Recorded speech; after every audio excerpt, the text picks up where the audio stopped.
Oke.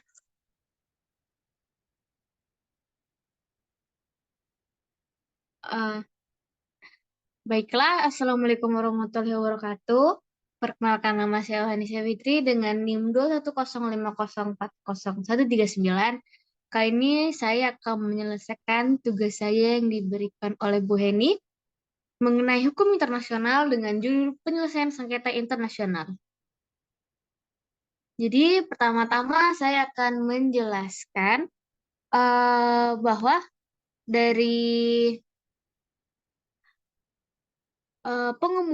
pengemuka pakar hukum internasional atau yang bisa kita panggil G.G. Starks mengemukakan bahwa metode-metode penyelesaian sengketa internasional secara damai dan bersahabat dapat dibagi dalam klasifikasi berikut ini. Yang pertama ada arbitrase atau yang biasa kita sebut arbitration.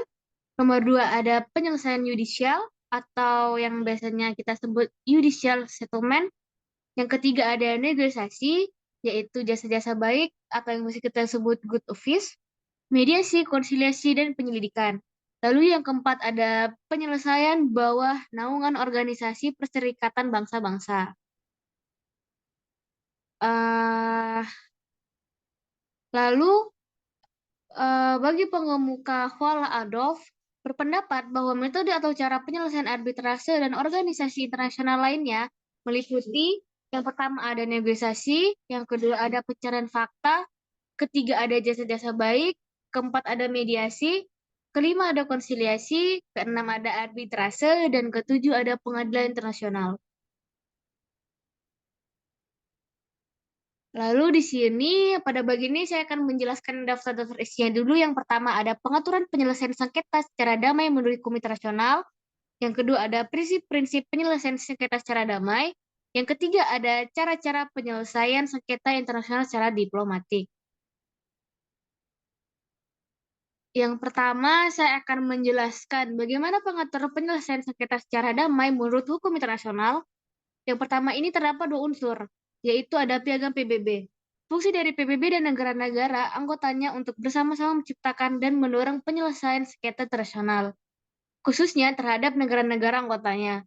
Dasar atau landasan berpijak PBB dalam memelihara perdamaian dan keamanan internasional masuk dalam rangka penyelesaian sengketa secara damai antar negara yang dicantumkan dalam pasal 1 ayat 1 menyatakan bahwa memelihara perdamaian dan keamanan internasional dan untuk itu mengadakan tindakan-tindakan bersama yang efektif untuk mencegah dan melenyapkan ancaman-ancaman terhadap pelanggaran-pelanggaran terhadap perdamaian dan akan menyelesaikan dengan jalan damai serta sesuai dengan prinsip keadilan hukum internasional, mencari penyelesaian atau penyelesaian pertikaian internasional atau keadaan yang dapat mengganggu perdamaian.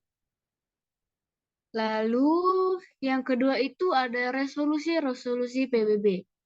Berdasarkan pasal 33 Piagam dan resolusi pada pokoknya, cara penyelesaian sengketa secara damai dibagi ke dalam dua kelompok, yaitu ada penyelesaian secara diplomatik, yaitu mencakup tentang negosiasi, penyelidikan, mediasi, dan konsiliasi, di samping cara-cara lainnya yang masih dimungkinkan dipilih atau diinginkan oleh para pihak. Cara pertama, yaitu negosiasi, adalah cara yang tidak melibatkan pihak ketiga, yakni cara penyelesaian yang langsung melibatkan para pihak yang bersangkutan. Cara-cara lainnya adalah penyelesaian yang melibatkan keikutsertaan pihak ketiga di dalamnya.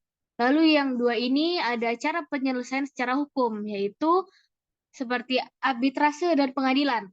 Kalimat terakhir dari pasal 33 Piagam PBB, yakni penyerahan sengketa ke badan-badan regional atau cara-cara lainnya yang menjadi pilihan para pihak, biasanya mengacu kepada badan-badan peradilan yang terdapat dan diatur oleh berbagai organisasi internasional, baik yang sifatnya global maupun regional. Lalu saya akan menjelaskan yang kedua, yaitu bagian prinsip-prinsip penyelesaian sengketa secara damai. Yang pertama itu ada prinsip itikat baik atau yang biasa kita sebut good faith. Prinsip itikat baik dapat dikatakan sebagai prinsip fundamental atau yang biasa kita artikan sebagai prinsip dasar dan paling sentral di dalam penyelesaian sengketa antar negara. Yang kedua itu ada prinsip larangan penggunaan kekerasan dalam penyelesaian sengketa. Di prinsip ini yang melarang para pihak untuk menyelesaikan sengketanya dengan menggunakan senjata atau yang biasa kita sebut kekerasan. Yang ketiga itu ada prinsip kebebasan memilih cara-cara penyelesaian sengketa. Dalam penjelasan yang ketiga ini, yaitu prinsip ini mana para pihak memiliki kebebasan penuh untuk menentukan dan memilih cara atau mekanisme bagaimana sengketanya diselesaikan, atau dikenal juga dengan itulah principle of frank choice of means. Lalu, tadi yang ketiga, dan juga yang keempat ada prinsip kebebasan memilih hukum yang akan diterapkan terhadap pokok sengketa. Di dalam prinsip ini yaitu memiliki kebebasan para pihak untuk menentukan sendiri hukum apa yang akan diterapkan badan peradilan terhadap pokok sengketa. Lalu yang kelima ada prinsip kesepakatan para pihak yang bersengketa atau yang bisa kita sebut konsensus. Merupakan prinsip fundamental dalam penyelesaian sengketa internasional. Yang keenam ada prinsip exhaustion local remedies, yang diartikan sebagai hukum kebiasaan internasional menetapkan bahwa sebelum para pihak mengajukan sengketanya ke pengadilan internasional, maka langkah-langkah penyelesaian sengketa yang tersedia atau diberikan oleh hukum nasional negara harus terlebih dahulu ditempuh. Lalu yang ketujuh, atau yang biasa kita sebut prinsip terakhir, yaitu ada prinsip-prinsip hukum internasional tentang kedaulatan, kemerdekaan, integritas wilayah negara-negara. Prinsip ini mensyaratkan negara-negara yang bersengketa untuk terus menaati dan melaksanakan kewajiban-kewajiban internasionalnya dalam berhubungan dengan satu sama lainnya, berdasarkan prinsip-prinsip fundamental integritas wilayah negara-negara. Lalu yang ketiga yaitu ada cara-cara penyelesaian sengketa internasional diplomatik. Yaitu pertama ada negosiasi, yang kedua ada pencarian fakta, yang ketiga ada jasa-jasa baik, keempat ada mediasi, kelima ada video konsiliasi.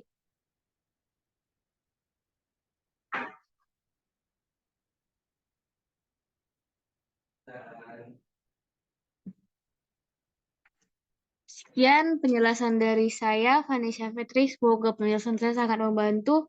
Assalamualaikum warahmatullahi wabarakatuh. Jancuk. Ulang lagi lah. Ini nge-save-nya gimana sih, Kak? Mas lupa. Save us. I can save us.